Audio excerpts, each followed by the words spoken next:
Bismillahirrahmanirrahim. Assalamualaikum warahmatullahi wabarakatuh. Selamat pagi anak-anak, selamat bertemu kembali dalam video pembelajaran Bahasa Indonesia.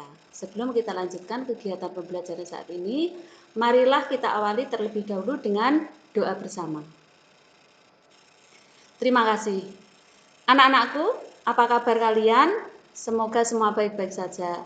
Dan pastikan kalian tetap semangat dalam mengikuti pembelajaran kali ini meski dalam situasi pandemi. Di masa pandemi seperti saat ini, dimanapun kalian berada, tetap patuhi protokol kesehatan, selalu memakai masker, selalu mencuci tangan, dan selalu menjaga jarak. Serta jangan lupa untuk selalu berdoa agar kita senantiasa dalam bimbingan dan lindungannya. Terima kasih.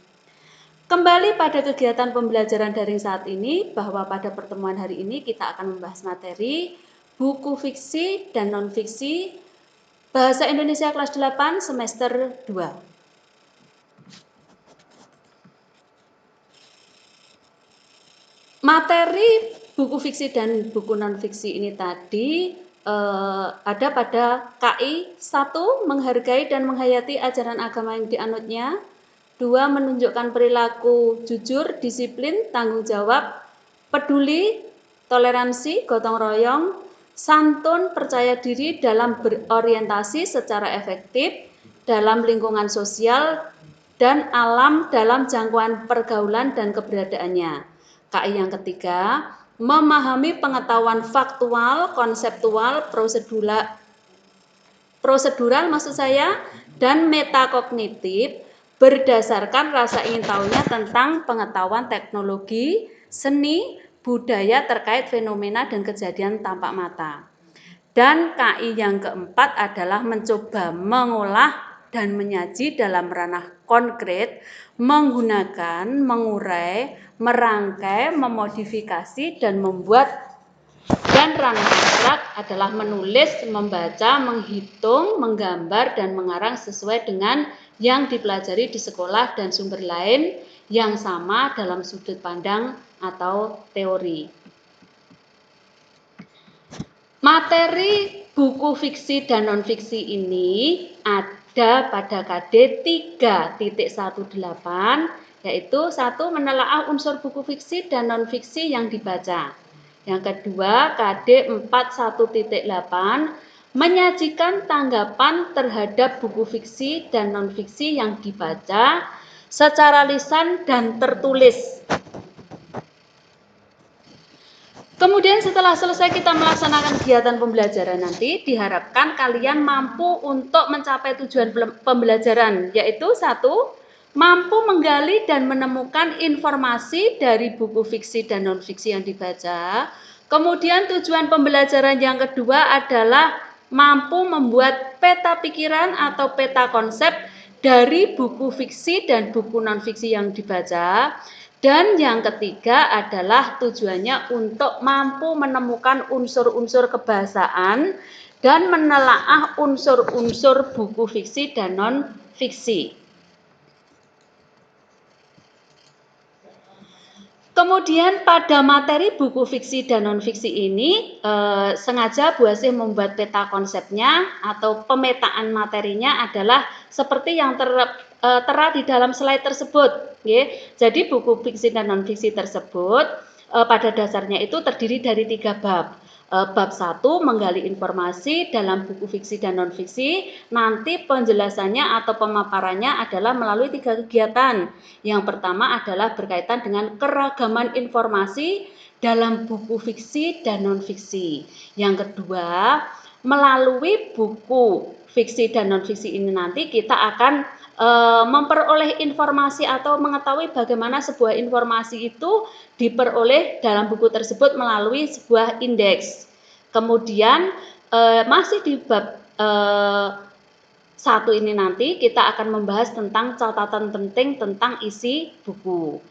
Kemudian di bagian yang kedua nanti akan menyajikan tentang peta konsep dalam buku fiksi dan buku non-fiksi. Di dalam materi ini nanti kita akan membahas tentang peta konsep isi buku, dan yang kedua adalah tentang teknik membaca untuk menemukan isi buku. Dan yang di bab ketiga adalah kita nanti akan menelaah unsur-unsur penting dalam buku fiksi dan non-fiksi, di mana pada bagian ini nanti kita akan membahas berkaitan dengan ungkapan sebagai unsur kebahasaan dalam buku fiksi, dan yang kedua adalah unsur-unsur menarik lainnya yang terdapat di dalam buku fiksi. Kemudian masih ada satu lagi pembahasan, yaitu di subbab yang keempat. Ini nanti karena keterbatasan waktu mungkin tidak akan dibahas pada pertemuan kali ini, tetapi pada pertemuan berikutnya, yaitu berkaitan dengan menyajikan hasil bacaan dari forum diskusi. Jadi nanti untuk pertemuan kali ini, hari ini kita hanya akan dibatasi dengan 3 sub pokok bahasan yang seperti baru saja saya bacakan dari slide tersebut. Lanjut. Kemudian yang pertama itu tadi adalah yang masih berkaitan dengan buku fiksi tersebut, berkaitan dengan hal-hal yang sudah saya sampaikan tadi. Maka dalam hal ini kita akan membahas berkaitan dengan buku fiksi tersebut, bahwa pada dasarnya buku itu akan dibahas dibagi menjadi dua, yaitu buku fiksi dan buku non fiksi. Nah, dalam hal ini membaca itu merupakan suatu kewajiban bagi seorang pelajar. Kamu setuju atau tidak dengan pernyataan tersebut? Ya, pastinya semuanya akan setuju. Bacaan itu tidak hanya berupa buku pelajaran, tetapi masih banyak sumber lain yang bisa kita baca. Di antaranya misalnya buku kumpulan cerpen, buku novel. Di samping itu sekarang yang lagi tren adalah e-book. Ini adalah yang bersifat online. Kemudian juga buku-buku ilmu pengetahuan populer itu menjadi referensi bagi kalian atau bagi kita untuk menambah wawasan. Kemudian bahwa ada informasi bahwa tidak ada hari tanpa membaca, karena membaca itu merupakan jalan untuk menuju manusia cerdas dan berjaya. Jadi dalam hal ini dengan membaca kita diharapkan akan memperoleh banyak sekali wawasan dan pengetahuan. Dan dengan membaca kita nanti diharapkan bisa untuk memperoleh hiburan dan kesenangan. Kemudian berkaitan dengan buku fiksi dan non fiksi, coba kalian perhatikan di slide berikutnya. Oke. Pada slide tersebut seperti tadi sudah dipaparkan bahwa buku fiksi itu artinya adalah buku yang ditulis berdasarkan imajinasi atau berdasarkan pikiran atau hayalan, sehingga isi dari jenis buku tadi lebih banyak berupa cerita yang sifatnya menghibur atau membangkitkan emosi. Nah, kira-kira buku fiksi ini contohnya apa ya?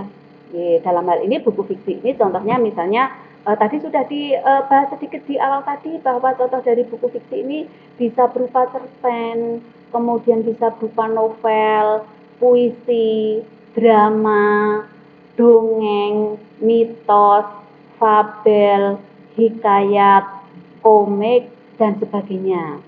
Dan untuk buku non fiksi ini adalah buku yang ditulis berdasarkan kenyataan, atau buku ini menyajikan suatu informasi dan pengetahuan. Contoh dari buku non fiksi ini adalah misalnya laporan ilmiah. Laporan ilmiah itu contohnya seperti apa? Laporan ilmiah itu ada skripsi, kemudian ada disertasi, kemudian ada tesis, kemudian selain laporan ilmiah, contoh buku non fiksi itu misalnya ada buku mata pelajaran, kemudian ada ensiklopedia, kemudian ada jurnal, biografi, esai, opini, bentuk-bentuk pidato, dan sebagainya. Jadi itu tadi secara garis besar tentang penjelasan di awal tentang pengertian buku fiksi dan non fiksi dilengkapi dengan contoh. Dalam hal ini nanti kalian akan saya sampaikan sedikit berkaitan dengan pengertian dari masing-masing contoh tersebut, sehingga kalian nanti di akhir pembelajaran mampu mengerjakan tugas-tugas dalam kegiatan hari ini, sehingga kalian nanti tidak akan mengalami kesulitan. Berkaitan dengan yang pertama dulu, buku fiksi. Di mana buku fiksi tadi contohnya ada beberapa. Yang pertama dulu cerpen. Cerpen itu artinya atau maknanya adalah salah satu jenis prosa yang ceritanya bukan kejadian nyata dan hanya dibuat-buat saja. Atau bisa saja cerpen itu dimaknakan sebagai cerita pendek yang memiliki jumlah kata tidak lebih dari 10.000 kata, di mana penulisan cerita pendek itu menggunakan bahasa yang naratif, padat dan langsung kepada inti cerita. Nah, naratif itu maksudnya apa? Di sini naratif itu maksudnya adalah kata yang bersifat narasi atau dalam hal ini kata yang bersifat menguraikan atau menjelaskan. Kemudian yang kedua adalah contoh buku fiksi ini adalah novel. Novel adalah karangan prosa yang panjang yang mengandung rangkaian cerita kehidupan seseorang dengan orang di sekelilingnya. Kemudian yang ketiga adalah puisi. Puisi artinya adalah ragam sastra yang bahasanya terikat oleh irama, oleh rima, penyusunan larik, dan penyusunan bait. Yang mana dalam hal ini masing-masing tersebut juga masih akan kita jelaskan lagi. Irama itu maksudnya adalah turun naiknya bunyi. Kemudian atau suara. Kemudian dalam hal ini adalah matra. Matra itu artinya bagan yang dipakai dalam penyusunan baris sajak yang berhubungan dengan jumlah atau panjang atau tekanan suku kata. Kemudian berikutnya adalah masih berkaitan dengan puisi, ini adalah ritme. Ritme itu maksudnya adalah turun naiknya bunyi yang beraturan. Kemudian jenis buku fiksi, maksud saya contoh buku fiksi yang keempat adalah di sini adalah drama. Drama itu artinya cerita atau kisah terutama yang melibatkan konflik atau emosi yang khusus disusun untuk pertunjukan teater. Jadi hampir sama menceritakan tentang sesuatu yang bersifat menghibur atau yang imajinasi seperti cerpen atau novel. Hanya saja untuk drama ini lebih diorientasikan untuk pementasan yang bersifat teater atau dipertunjukkan. Kemudian contoh buku fiksi yang selanjutnya adalah yang dongeng. Dongeng ini adalah cerita yang tidak benar-benar terjadi dan terutama adalah kejadian-kejadian zaman dahulu yang bersifat aneh-aneh. Kemudian contoh buku fiksi yang selanjutnya adalah mitos. Mitos artinya adalah cerita suatu bangsa tentang dewa atau pahlawan zaman dahulu yang mengandung penafsiran tentang asal-usul semesta alam atau manusia dan bangsa itu sendiri yang di dalamnya itu mengandung arti yang dalam dan diungkapkan secara gaib. Ini adalah kurang lebih definisi tentang mitos. Dan selanjutnya contoh buku fiksi yang ke-7 adalah fabel. Di mana fabel ini adalah cerita yang menggambarkan watak dan budi manusia yang pelakunya diperankan oleh binatang. Jadi dalam hal ini lebih bercerita tentang dunia binatang, di mana dalam fabel tersebut lebih banyak itu berisikan tentang pendidikan moral atau berisikan tentang budi pekerti. Kemudian contoh buku fiksi yang ke-8 adalah hikayat. Hikayat ini adalah karya sastra Melayu berbentuk prosa yang berisi cerita. Dan yang ke-9 adalah di sini adalah komik. Komik itu adalah cerita bergambar dalam majalah atau surat kabar atau berbentuk buku yang umumnya mudah dicerna dan lucu. Oke. Kemudian yang berikutnya adalah contoh-contoh berkaitan dengan buku non-fiksi. Di sini untuk buku non-fiksi tersebut ada beberapa hal. Yang pertama tadi adalah tentang laporan ilmiah. Laporan ilmiah itu ada skripsi, disertasi, dan tesis. Skripsi itu sendiri artinya adalah karya tulis ilmiah berupa paparan tulisan penelitian untuk mencapai jenjang sarjana S1. Kemudian disertasi itu maksudnya adalah karya tulis ilmiah yang ditulis oleh seseorang intelektual. Dan tesis adalah paparan diskusi yang menyertai sebuah pendapat atau argumen. Kemudian di situ ada buku mata pelajaran. Untuk buku mata pelajaran, saya pikir kalian tidak akan mengalami kesulitan karena setiap hari kita selalu memegang buku mata pelajaran, selalu melihat, selalu membaca. Jadi untuk buku mata pelajaran itu berarti ya buku-buku yang berisikan mata pelajaran di sekolah. Kemudian contoh buku non-fiksi selanjutnya adalah yang disebut ensiklopedia. Apa itu ensiklopedia? Ensiklopedia adalah karya referensi atau ringkasan yang menyediakan rangkuman informasi dari semua cabang pengetahuan atau bidang tertentu. Dan selanjutnya adalah yang disebut dengan jurnal. Jurnal artinya publikasi ilmiah berupa kumpulan artikel. Itu disebut sebagai jurnal. Kemudian contoh pengertian buku non-fiksi yang berikutnya adalah yang disebut dengan esai. Apa itu esai? Esai adalah karangan prosa yang membahas suatu masalah secara sepintas dan dari beberapa sudut pandang pribadi penulisnya. Jadi dalam hal ini adalah tentang karangan prosa juga, tetapi lebih pada pandangan pribadi penulis.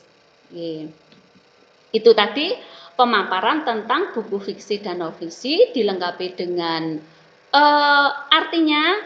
Kemudian dari pemaparan tersebut diharapkan kalian mampu untuk menambah wawasan kalian untuk memahami, sehingga untuk pembelajaran berikutnya kalian lebih bisa untuk mengikuti.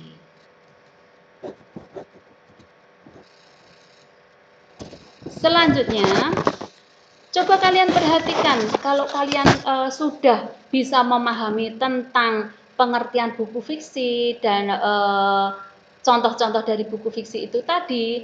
Nah, sekarang untuk mengukur bahwa kalian tersebut sudah mampu membedakan buku fiksi dan non-fiksi beserta pengertiannya, kalian akan diuji dengan satu contoh teks kegiatan. Di sini ada soal yaitu tentang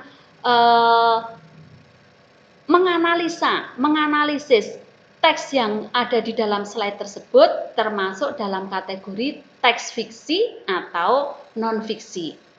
Kalau termasuk dari salah satu di antaranya, tentunya kalian juga harus mampu untuk memaparkan alasannya apa. Teks satu termasuk teks fiksi, alasannya apa? Non-fiksi pun harus juga menyampaikan alasannya. Coba kita baca terlebih dahulu tentang analisa yang ada di dalam teks satu tersebut. Yang pertama, orang-orang yang kebetulan lewat di jalan itu sepertinya selalu ingin berhenti. Mereka ingin mengetahui sesuatu yang telah terjadi di sana. Orang yang lalu lalang ingin langsung melihat keadaan ibu itu, dia terlihat lemah. Badannya yang hanya rangka dan kulit ditutupi kaos berwarna hitam dan celana coklat yang lusuh, bibirnya kering, pecah-pecah dan hampir terkelupas. Nafasnya terengah-engah dan tampak payah. Lalu seorang ibu datang memecahkan keriuhan suasana, membawa segelas air, dan ibu itu membangunkan badannya sampai dia tertunduk. Kemudian air itu diberikan kepadanya. Sesudah itu dia mengangguk dan mengucapkan terima kasih. Nah, dari pemaparan teks 1 itu, kira-kira kalau kalian terapkan dengan tadi yang sudah dipaparkan di awal tentang pengertian teks, persuasi, dan contohnya, kira-kira itu masuk pada kategori apa? Fiksi atau non-fiksi? Jawabannya adalah termasuk kategori fiksi. Betul, karena di situ terlihat dari cirinya, satu, menggunakan imajinasi pembaca, berusaha untuk menguasai emosi pembaca. Dan bahasa-bahasanya pun di situ ada lebih cenderung ke bahasa-bahasa yang biasa digunakan dalam percakapan sehari-hari. Meskipun sopan, meskipun santun, tetapi bahasanya ada sebagian yang berusaha bahasa daerah. Ya, jadi dalam hal ini adalah bukan menggunakan bahasa baku atau bahasa formal. Dari ketiga ciri tersebut sudah menunjukkan bahwa buku tersebut adalah dikategorikan jenis buku fiksi, dan alasannya seperti tadi sudah disampaikan tadi.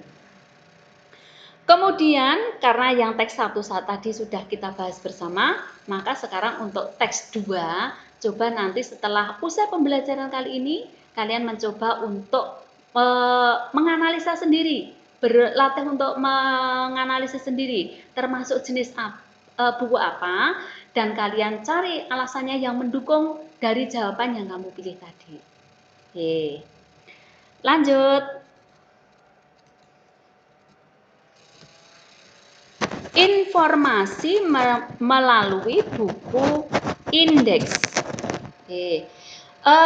Di sini dicontohkan di situ ada tentang buku indeks atau dicontohkan tentang indeks. Nah, indeks itu apa? Sebenarnya indeks itu adalah merupakan daftar kata atau istilah penting yang terdapat di dalam sebuah buku cetakan.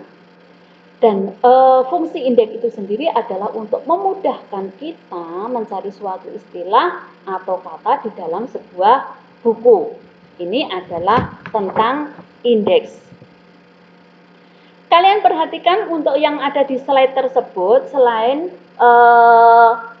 di situ itu dipaparkan atau dicontohkan slide yang mencantumkan tentang contoh bentuk indeks, kalian yang ada di rumah bisa juga untuk membuka buku paket Bahasa Indonesia kelas 8 di halaman 237.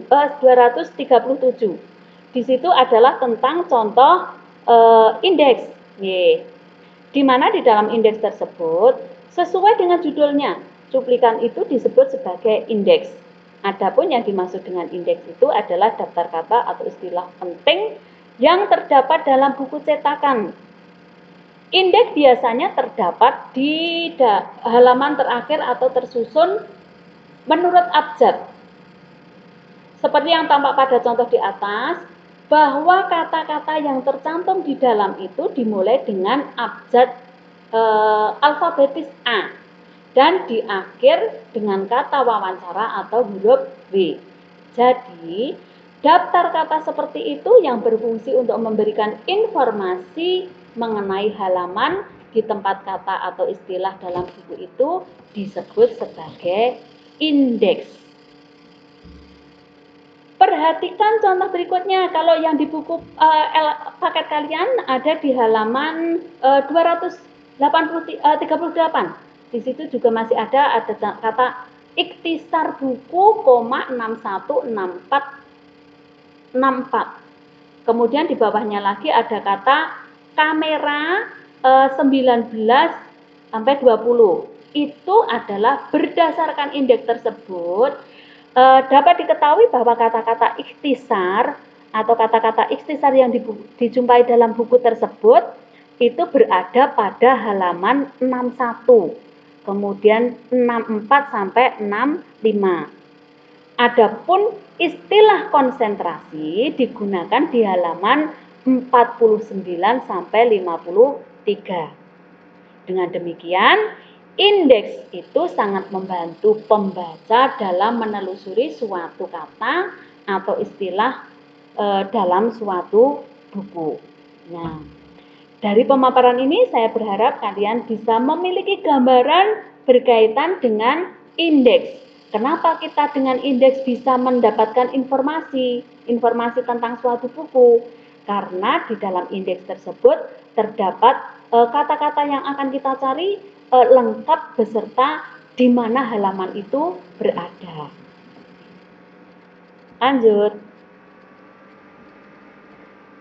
Informasi melalui buku indeks masih sama berkaitan dengan dengan indeks. Kalau yang di slide ini adalah masih sama nggih tentang contoh penulisan indeks. Yang satu tadi ada, yang pertama adalah tentang afiksasi 0 itu koma 1955, maksudnya bahwa kata afiksasi 0 itu di dalam buku tersebut berada di halaman 195. Kemudian di situ ada kata benefektif 345 476, itu juga menunjukkan kata berada di dalam ensiklopedia itu halamannya berada di halaman berapa. Lanjut, penjelasan indeks buku. Tadi di awal sudah dijelaskan bahwa indeks itu artinya adalah daftar atau kata atau istilah penting yang terdapat dalam buku cetakan. Nah, fungsi dari indeks itu sendiri tadi juga disampaikan bahwa digunakan untuk mencari suatu istilah atau kata di dalam sebuah buku dengan cepat. Di sini contohnya adalah indeks epidermi 3.2686.10.2155. Maksudnya epidermi itu adalah indeks topiknya. Kemudian maksud 6 dan 5 itu adalah jilid ensiklopedianya. Kemudian 86 itu adalah perincian indeks topiknya, dan nomor 120 itu adalah nomor halaman ensiklopedinya. Selanjutnya, kalau kita tadi adalah sudah membahas tentang menemukan informasi buku melalui indeks, fungsi dari indeks. Nah, selanjutnya adalah teknik mencatat informasi dalam buku. Masih berkaitan dengan indeks tadi. Kamu sudah belajar memanfaatkan indeks saat menemukan informasi tadi. Jadi informasi itu penting di dalam sebuah buku.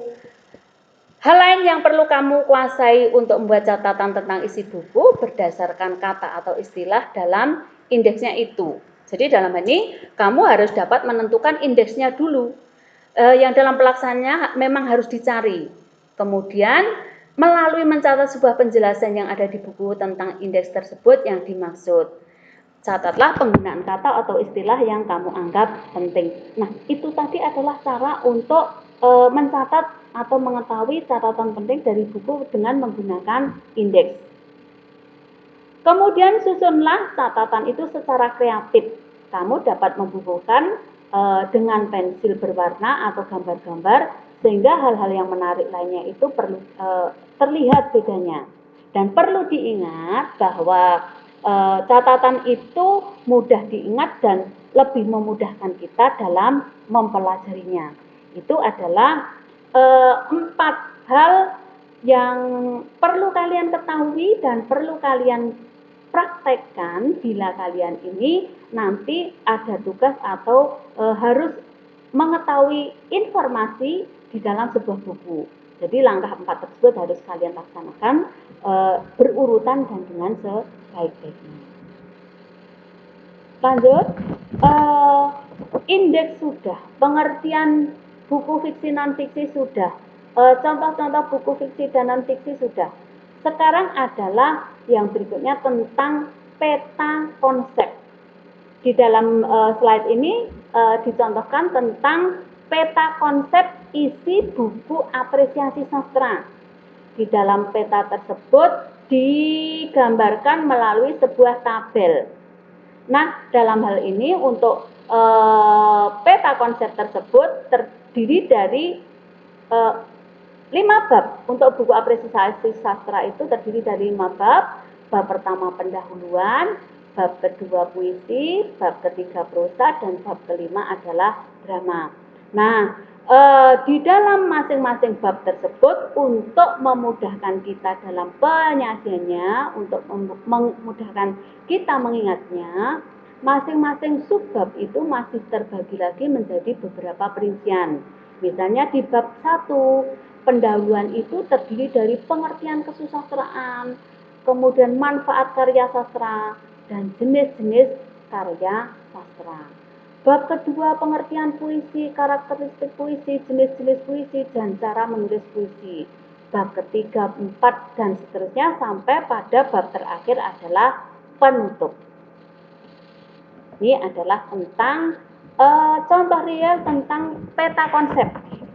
Nah, sekarang kalian perhatikan di slide berikutnya itu tentang peta konsep itu ternyata tidak hanya dibuat dalam bentuk tabel atau jurnal. Nah, di situ ada pula yang berbentuk diagram, ada yang berbentuk gambar, tergantung dari masing-masing atau individu dalam pembuatan tersebut bagaimana dia membuat kreativitasnya dalam sebuah pembelajaran di sini, sehingga peta konsep tersebut tersaji dengan sangat indah, sangat menarik, sehingga kita lebih mudah lagi dalam memahaminya atau lebih mudah lagi dalam mempelajarinya. Sekali lagi, peta konsep itu adalah suatu bagan skematis atau ilustrasi grafis untuk mewakili hubungan-hubungan yang bermakna antara satu konsep dengan konsep lainnya, sehingga menjelaskan suatu pengertian konseptual seseorang dengan satu rangkaian pernyataan. Kemudian selanjutnya adalah contoh penyajian peta konsep yang ketiga. Itu di situ ada menyajikan peta konsepnya dengan apresiasi sastra itu terdiri dari pendahuluan. Pendahuluan itu masih dibedakan lagi dengan pengertian, manfaat sastra, dan jenis sastra. Jadi dalam hal ini, dengan adanya pemetaan itu, isi keseluruhan buku itu bisa tergambarkan dengan jelas. Begitu pula dengan susunan dan perinciannya. Pada peta konsep tersebut bisa juga disajikan dengan pola yang lain atau dengan cara yang lain. Seperti tadi saya sampaikan bahwa peta konsep itu tidak hanya disampaikan dalam bentuk jurnal, diagram, bisa juga dalam bentuk gambar atau bentuk tabel.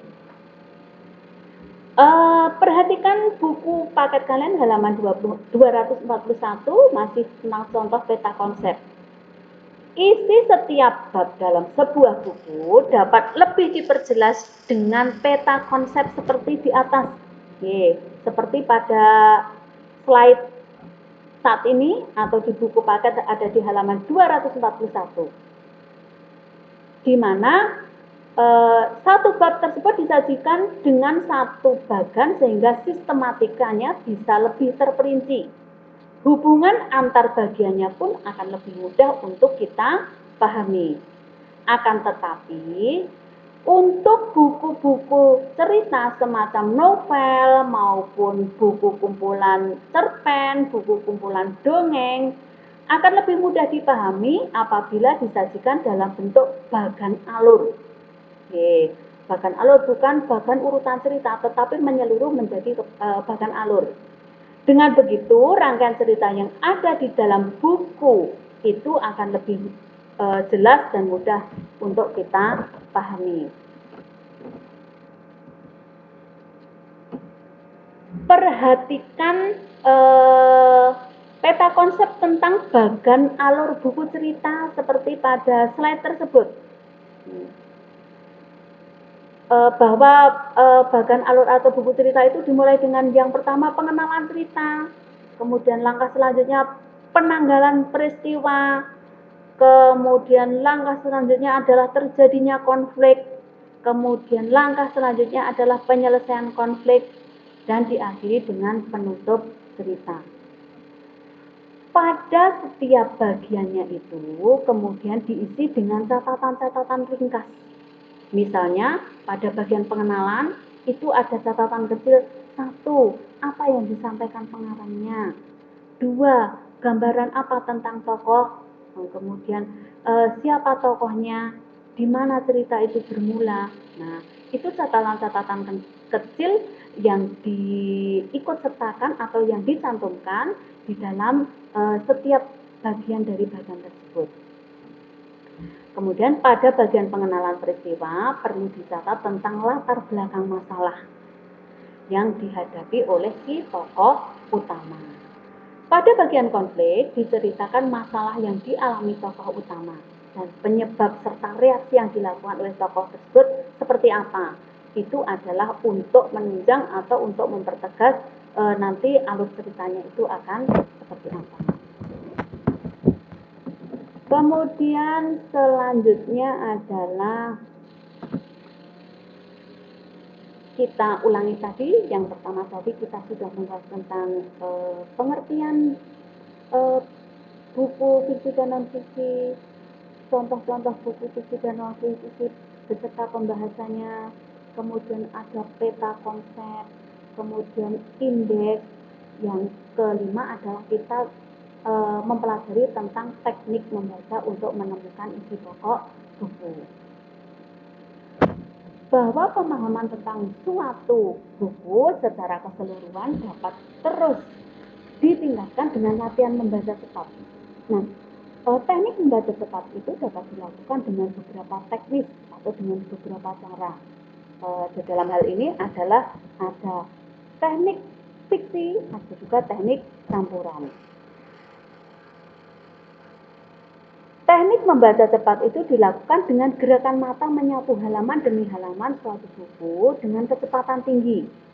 Membaca cepat dilakukan dengan berbagai teknik. Salah satu di antaranya adalah teknik fiksasi. Seperti yang ada di dalam slide tersebut, itu adalah nomor 1 itu adalah berkaitan dengan teknik fiksasi. Teknik fiksasi itu sendiri adalah suatu teknik yang memiliki urut-urutan dalam pelaksanaannya adalah 1. Sediakan kertas yang diberi gambar berupa titik-titik seperti ada yang dalam buku slide tersebut atau buku kalian halaman 253. Kemudian langkah kedua, gerakkan tatapan mata dengan mengikuti titik-titik hitam itu secara cepat. Langkah ketiga, ulangi latihan itu berkali-kali dengan titik-titik hitam yang semakin dijarangkan. Dan langkah terakhir atau keempat, terapkan latihan itu terhadap bacaan yang sesungguhnya. Bacalah halaman demi halaman bacaan itu secara cepat. Tidak setiap kata kamu baca, tetapi baris atau kata tentu saja. Misalnya pada baris pertama saja, baris terakhir saja, atau bagian-bagian yang kamu anggap penting di dalam halaman tersebut. Dengan cara tersebut, maka kalian akan secara cepat menemukan inti dari sebuah bacaan itu. Proses membaca cepat dapat dilakukan dengan berbagai teknik, mulai dari teknik membaca yang bergantung pada jenis teks bacaannya, kemudian ada bentuk zigzag yang digunakan untuk teks yang sulit, kemudian ada bentuk teknik spiral, di mana di dalam teknik ini adalah yang agak sulit, dan bentuk diagonal atau vertikal adalah untuk teks yang mudah, misalnya kamus atau surat kabar. Nah, itu ada beberapa teknik cara untuk kita menemukan isi buku pokok itu dengan cara teknik atau cara membaca kita ini sudah benar terlebih dahulu. Lanjut. Menelaah unsur-unsur penting dalam buku fiksi dan non-fiksi. Membaca buku tidak hanya sekedar untuk memperoleh sejumlah informasi dan untuk memperluas wawasan. Membaca buku fiksi khususnya menemukan hal lain yang tidak kalah menarik, misalnya tentang fiksi ataupun ragam bahasanya. Perhatikan kata-kata yang menyambung dari cuplikan teks tersebut. Nah, di sini akan saya bacakan atau saya tampilkan tentang satu contoh teks kutipan novel dari karya Abdul Muiz tentang yang berjudul Salah Asuhan yang diterbitkan oleh Balai Pustaka. Perhatikan, Maka tergambarlah pula di muka Hanafi, semasa yang sudah-sudah. Zaman hubungan cintanya yang berhingga-hingga, hingga bermanis-manis pun berlama-lama ia kenangnya. Taulah Hanafi sekarang, Rafi'ah, intan belum digosok. Sayang, ia tidak pandai menggosoknya, hingga barang itu dibanting-banting seolah tak berharga. Sementara Kori, berlian yang sudah digosok, harganya tidak bernilai-nilai. Tapi suami yang celaka tak pandai memakainya, dan enyahlah harta itu dari rangkulannya. Hanafi menyesali dirinya tidak bernilai, maka ditutupnyalah mukanya dengan kedua belang tangannya. Lalu menangis mengusak Ishak sambil berseru dalam hatinya, "Oh Kori, Kori istriku, di manakah engkau sekarang? Lihatlah suamimu menyanderi untung, lekaslah kembali, supaya kita menyambung hidup kembali seperti dulu."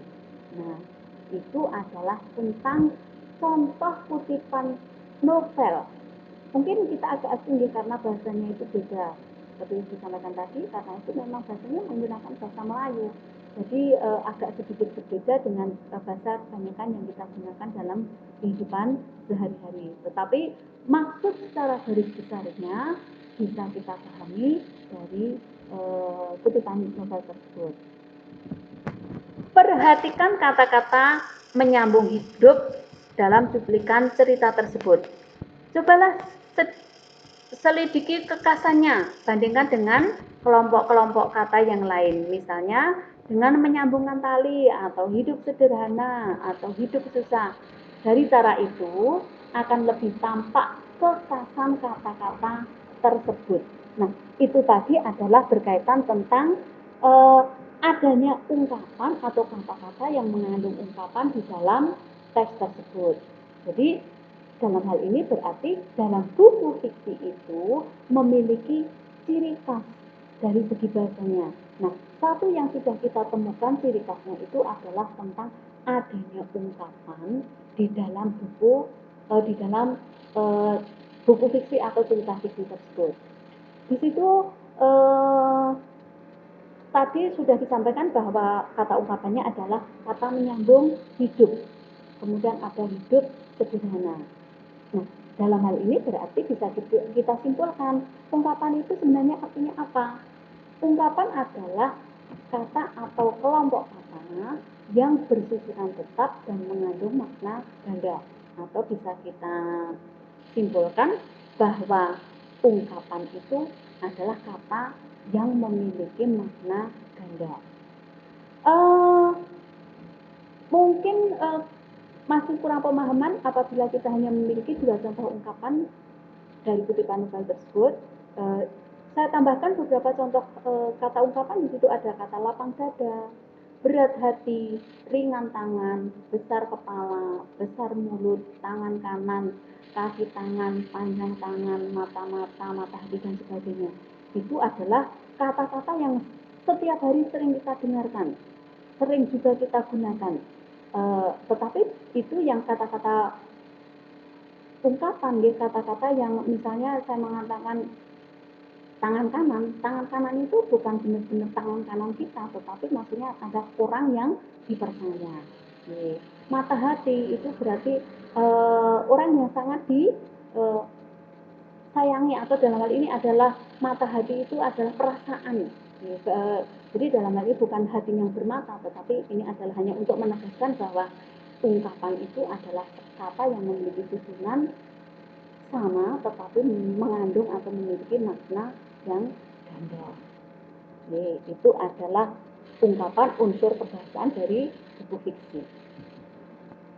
Lanjut, menelaah unsur-unsur penting dalam buku fiksi dan non-fiksi. Di sini unsur-unsur buku fiksi itu ada tema, kemudian ada tokoh, ada latar, kemudian ada amanat, gaya bahasa, dan alur. Yang pertama dulu tema. Tema itu merupakan ide pokok atau gagasan utama dalam sebuah tulisan. Kemudian tokoh itu maksudnya adalah keterangan mengenai tempat atau waktu atau suasana dari sebuah cerita. Latar, kemudian tokoh itu adalah individu yang ada di dalam cerita tersebut dilengkapi dengan karakternya atau sifatnya. Kemudian di situ ada amanat. Amanat itu artinya adalah pesan yang ingin disampaikan penulis kepada pembaca melalui jalan cerita. Dan selanjutnya ada yang dimaksud dengan gaya bahasa. Gaya bahasa di sini adalah bagaimana cara penulis tersebut dalam menyampaikan ceritanya. Dan yang terakhir adalah unsur buku fiksi yang dinamakan alur. Alur itu adalah rangkaian kejadian atau peristiwa yang membentuk jalan cerita. Itu tadi adalah unsur-unsur dari buku fiksi yang bisa kita pahami pada kesempatan kali ini. Nah, kalau itu tadi adalah unsur-unsurnya, sekarang adalah berkaitan dengan daya tarik. Daya tarik dari buku fiksi. Daya tarik dari buku fiksi itu ada 5.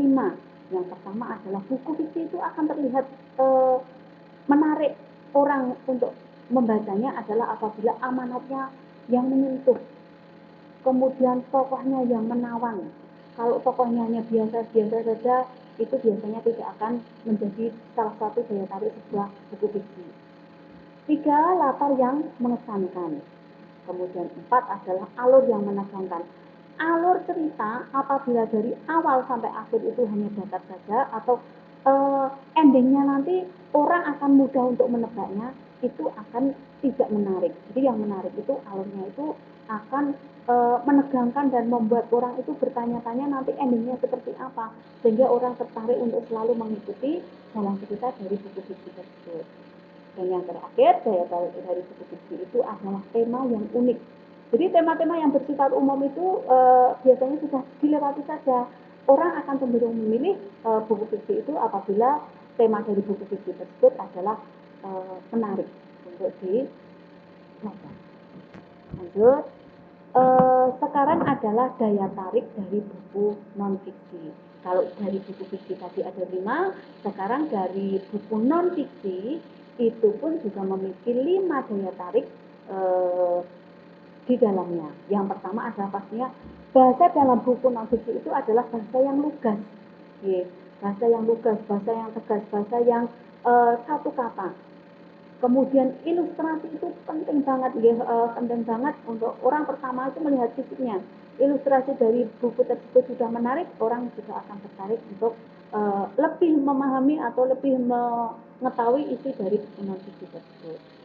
Yang ketiga, tema sama dengan buku fiksi tadi, bahwa tema yang unik itu menjadi salah satu daya tarik dari buku non-fiksi. Kemudian penggunaan bahasa yang denotatif, jadi bahasa yang menggunakan arti yang sebenarnya, bukan arti yang konotatif. Kemudian terdapat bukti pada setiap argumen, jadi setiap argumen atau pendapat itu bukan hanya pendapat semata dari diri si penulis, tetapi harus disertai dengan bukti-bukti yang memperkuat sehingga argumen tersebut berdasar atau argumen tersebut bisa dipertanggungjawabkan. Lanjut. Di dalam buku fiksi dan buku non-fiksi tersebut diharapkan kalian nanti untuk mampu memahami dari awal, dari pelaksanaan kalian itu mempelajari tentang peta konsep tadi, kemudian kalian diharapkan untuk mampu juga membuat peta konsep tersebut, kemudian kalian juga diharapkan untuk mampu mempelajari dari bermacam-macam hal yang berkaitan dengan buku fiksi dan non-fiksi beserta artinya tadi, maka kalian untuk kegiatan terakhir itu adalah diharapkan mampu menyelesaikan tugas, di mana tugas hari ini adalah masih berkaitan dengan buku paket ya. Nanti kalian buka buku paketnya halaman 251 sampai 256 karena di situ nanti akan ada cerpen yang berjudul Hukuman Manis buat Arya. Di buku paket kalian, paket bahasa Indonesia kelas 8 halaman 251 sampai 254, 3 halaman saja.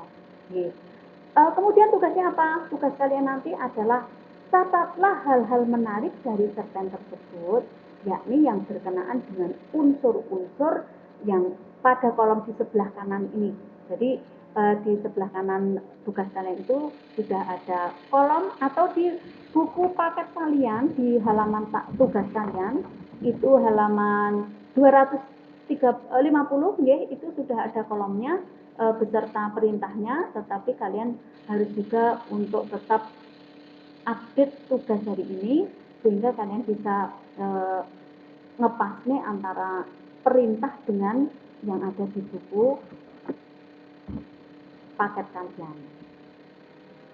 Oke, itu tadi berkaitan tentang buku fiksi dan buku non fiksi.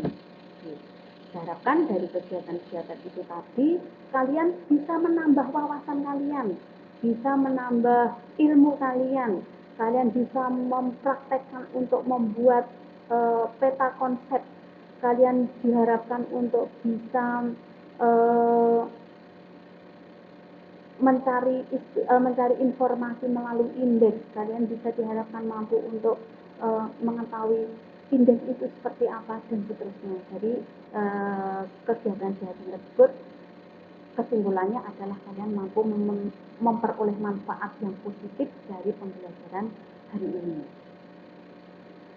Demikian pembahasan materi buku fiksi dan non-fiksi pada siang hari ini. Semoga bisa dipahami dan menambah manfaat bagi kita semua, serta sesuai dengan tujuan pembelajaran seperti yang kita rencanakan di awal pertemuan tadi. Dan apabila ada yang kurang jelas berkaitan dengan materi hari ini, bisa kalian sampaikan melalui kolom komentar pada link yang akan saya bagi setelah pembelajaran ini selesai. Kurang lebihnya mohon maaf, dan atas perhatiannya saya ucapkan terima kasih. Akhir kata, wabillahi taufiq wal hidayah. Wassalamualaikum warahmatullahi wabarakatuh. Terima kasih.